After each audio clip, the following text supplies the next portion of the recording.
Jam-packed with Kmart's own homewares, K-Home is the discount retail giant's latest venture, a standalone store showcasing everything you need to furnish an entire home. Oh wow, okay, home? Wow, that's something to look forward to, but keep watching. They'll be able to see the scale of the product, the finishes and materials. From couches to viral decor, even a flower shop, 3,000 square metres of offerings at rock-bottom prices, mostly were previously only available online. Bed frames, bed heads, sofas, larger format chairs. We've got big pieces of furniture that will fill room.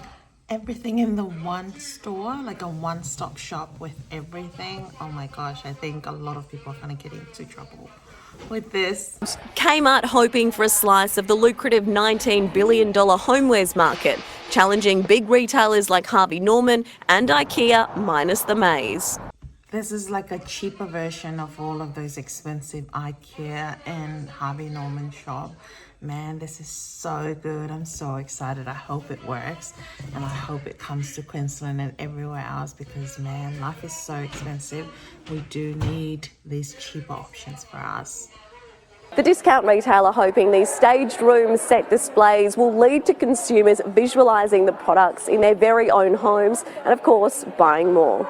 There aren't any plans for further K-Home stores just yet, but if the new concept is a hit, we'll look for spaces that can get the range on show, but again, a test and trial and we'll go from there. So if you live around the area and if you're going to check out the K-Home, the new K-Home, I'm not sure where it is. I think it could be in Melbourne or Sydney, but if you live around the area and you're going there and you're going to lock and record yourself, please share it with us because we are so excited about this.